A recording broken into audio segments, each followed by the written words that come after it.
Hello everyone, welcome back to my channel. So ఈరోజు syllabus గురించి మాట్లాడుకుందాం. ఫస్ట్ లా ఆఫ్ కాంట్రాక్ట్ సబ్జెక్ట్లో unit 1లో ఏముందని చూద్దామండి. So definition and essentials of valid contract and valid offer, valid acceptance and communication of offer and acceptance గురించి, and revocation of offer and exception to consideration, doctrine of privity of contract and standard form of contract. So ఈ topics మీద unit 1 ఉంది. So unit 2 కూడా చూడొచ్చు. Capacity of the parties, effective of minors agreement and insane persons and persons disqualified by law, concepts of free consent, coercion, undue influence, misrepresentation, fraud, mistake, lawful object, immoral agreements and various heads of public policy. So ఇవన్నీ topics అనమాట, మీరు ఇక్కడ చూసుకోవచ్చు. So ఇట్లా మనకి ఇప్పుడు 2 చాప్టర్సా లేదా 3 chapters ఎన్ని ఉంటాయో తెలీదు. సో మనకి డిసెంబర్లో అయితే మనకి ఫస్ట్ సెమ్ ఎగ్జామ్స్ అయితే ఉన్నాయి. సో మేబీ ఇప్పుడు ఇంటర్నల్స్కి 2 చాప్టర్స్ అని అనుకుంటున్నారు. సో ఇప్పుడు మాకు అన్ని కాలేజ్లో అయితే 2nd చాప్టర్లో నడుస్తున్నాయి అనమాట ప్రతి సబ్జెక్టు. సో ఇలా మీరు చూసుకోవచ్చు. ఈ టాపిక్స్ ప్రకారంగా మీరు చదువుకున్నా సరిపోతుంది, మీరు ఎగ్జామ్స్లో చాలా ఈజీగా పాస్ అవ్వచ్చు. సో నెక్స్ట్ సబ్జెక్ట్ చూద్దాం మనము. సో నెక్స్ట్ సబ్జెక్ట్కి వెళ్ళే ముందు ఒకసారి బుక్స్ కూడా చూద్దాం. ఇక్కడ సజెషన్ కూడా ఇచ్చారనమాట, ఏ బుక్స్ ఏ ఆథర్ తీసుకుంటే బాగుంటుంది. 5 ఇచ్చారు. మేమైతే ఆర్కే భాటియా అనేసి ఉందన్నమాట. సో అది తీసుకున్నాము సిరీస్, అది కొంచెం ఈజీగా ఉంటుంది అనేసి. సో ఇక్కడ చాలా వరకు ఉన్నాయి. మనకి ఆక్స్ఫర్డ్ది ఉంది, ఈస్టర్న్ బుక్ కంపెనీ ఉంది ఇక్కడ, అండ్ గోగియా కూడా ఉందన్నమాట. సో మేమైతే ఆర్కే భాటియా తీసుకున్నాం.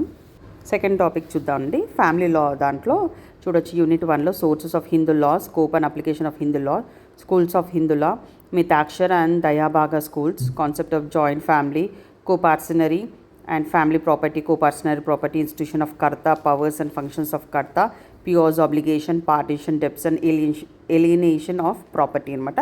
సెకండ్ యూనిట్లో marriage definition and importance of institution of marriage under Hindu law, conditions of Hindu marriage, ceremonies and registration, monogamy, polygamy, recent trends in the institution of marriage అనమాట. ఇలా 2 chapters. ఇప్పుడు మేము 2nd చాప్టర్లో ఉన్నాం. సో నాకైతే ఈ 5 సబ్జెక్ట్స్లో ఫ్యామిలీ లా అండ్ ఎన్విరాన్మెంటల్ లా చాలా ఈజీగా అనిపించింది. అంటే మనం ఒక్కసారి చదివామంటే చాలా ఈజీగా అర్థమైపోతుంది, మనం రాయొచ్చు అనమాట మన ఓన్ వర్డ్స్లో, అండ్ చాలా ఈజీగా ఉంది. ఇక అదర్ 3 సబ్జెక్ట్స్ మీద ఇంకా 3 సబ్జెక్ట్స్ మీద కాన్సన్ట్రేట్ చేస్తే అయిపోతుంది. సో ఈ సబ్జెక్ట్లో కూడా రీడింగ్స్ మీరు బుక్స్ చూడొచ్చు, సజెషన్ బుక్స్ చూసారు కదా. నేను పారస్ దివాన్ది తీసుకున్నాను కదా, పారస్ దివాన్ సెకండ్లో ఫ్యామిలీలో అలహాబాద్ ఏజెన్సీ. సో నేను ఆ బుక్ తీసుకున్నాను. ఇందులో కూడా ఇది కూడా సజెషన్స్లో ఉన్న బుక్ అనమాట. సో ఇందులో 7 ఉన్నాయి. మీకు ఏది అందుబాటులో ఉండి మీకు ఏది ఈజీగా అనిపిస్తే అలా తీసుకోవచ్చు. మేమైతే సెకండ్ వన్ పారస్ దివాన్ అలహాబాద్ ఏజెన్సీది నేను తీసుకున్నాను అనమాట బుక్. ఓకేనా. సో మనం నెక్స్ట్ దానికి వెళ్దాము. మనకి పేపర్ 3 కాన్స్టిట్యూషనల్ లా గురించి. కాన్స్టిట్యూషనల్ అంటే మీనింగ్ ఏంటి, సిగ్నిఫికెన్స్ ఏంటి, evolution of modern constitution, classifications and constitutions, Indian constitution, historical perspectives, government of Indian act 1991, government of Indian act 1935, drafting Indian constitution, role of drafting committee, constituent assembly అనమాట. So 2nd చాప్టర్లో nature and salient features of Indian constitution, preamble to Indian constitution, union and its territories, citizenship, general principles relating to fundamental rights, article 13, definition of state. So ఇవి 2 chapters అన్నమాట. మేము 2nd చాప్టర్లో ఉన్నాము. So internals వరకు ఇదే అనమాట continue అవుతుంది. మీరు ఒకసారి మీరు కూడా చూడొచ్చు, డైరెక్ట్ మెయిన్ సైట్లో కూడా ఉంటుంది, మీ కాలేజ్ వాళ్ళు కూడా పంపిస్తారు. సో వీటి టాపిక్స్ ఓన్లీ వీటి మీద మనం చదువుకున్నామంటే ఈజీగా రాయడానికి ఉంటుంది అనమాట. ఓకేనా. సో నెక్స్ట్ సబ్జెక్ట్ చూద్దాము.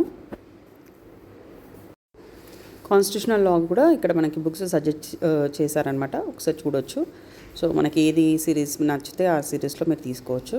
సో మేడం వాళ్ళైతే జేఎన్ పాండే సెంట్రల్ లా ఏజెన్సీది వాడుతున్నారు. సో నేనైతే ఇప్పుడు అది తీసుకోలేదు కదా, బేరాక్స్ తీసుకున్నాను అనమాట. సో మీ ఇష్టం, మీకు నచ్చింది తీసుకోవచ్చు. అండ్ నెక్స్ట్ సబ్జెక్ట్ చూద్దాం. 4th పేపర్ చూద్దామండి. సో ఇక్కడ law of torts 4th paper, nature of law of torts, definition of టాట్, ఎలిమెంట్స్ ఆఫ్ టాట్, development of law of torts in England and India, wrongful act, legal damage and ఇవి అన్నీ మనకి ఏదైతే British ఉన్నాయో అవన్నీ, breach of contract, general principles of liability in torts, wrongful intent, malice, negligence, liability without fault, statutory liability, parties to proceedings, ఇవన్నీ ఉన్నాయి. Second దాంట్లో general defences to an action of torts, vicarious liability and liability of state for torts, defence, sovereign immunity, ఇవన్నీ ఉన్నాయన్నమాట. Defence of sovereign immunity, joint liability, liability of joint tortfeasors and rule of strict liability, Rylands and Fletcher rule, ఇది case laws అనమాట, MC Mehta కేసులో. Occupiers liability, extension of liability, waiver and acquiescence, release, accord and satisfaction and death అనమాట. So ఇవన్నీ topics మనకి 2 చాప్టర్స్లో ఉన్నాయి. So ఈ చాప్టర్స్లో ఇవి చదివితే సరిపోతుంది మనకి ఇంటర్నల్ వరకు. సారీ, ఈ బుక్స్లో ఇక్కడ ఆర్కే భాంగి అనమాట. నేను ఇంతకుముందు ఆర్కే భాటియా అని చెప్పాను ప్రీవియస్ వీడియోలో బై మిస్టేక్గా. సో ఇది భాంగ్యా.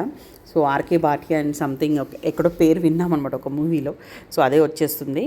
సో ఇక్కడ నేను ఈ బుక్లో కూడా ఆర్కే భాంగ్యా బుక్స్ తీసుకున్నాను. సో మీకు నచ్చింది మీరు తీసుకోవచ్చు సిరీస్. మనకి లాస్ట్ది ఎన్విరాన్మెంటల్ లా అనమాట. సో ఈ బుక్ కూడా చూడొచ్చు. సో ఇది చాలా ఈజీగా ఉంది, మనకి డెడ్ ఈజీ. మనం చిన్నప్పటి నుంచి ఎన్విరాన్మెంటల్ సబ్జెక్ట్ చదువుకున్నాం కదా. సో వాటిపైననే ఒకసారి చూద్దాము. Meaning and definition of environment and ecology, ecosystem, biosphere, biomes, ozone depletion, global warming, climatic changes, need for the preservation, conservation and protection of environment, ancient Indian approach to environment and environmental degradation, pollution, kinds, causes and effects of pollution అనమాట. So second చాప్టర్లో ఏంటి అంటే, second చాప్టర్లో common law, remedials against pollution, trespass, negligence and theories of strict liability, absolute liability, relevant provisions of IPC and CPC of the abatement of public nuisance and pollution cases, remedies and under specific relief act, reliefs against smoke and noise pollution అనమాట. So ఇది చాలా dead easy అనమాట ఈ paper అయితే.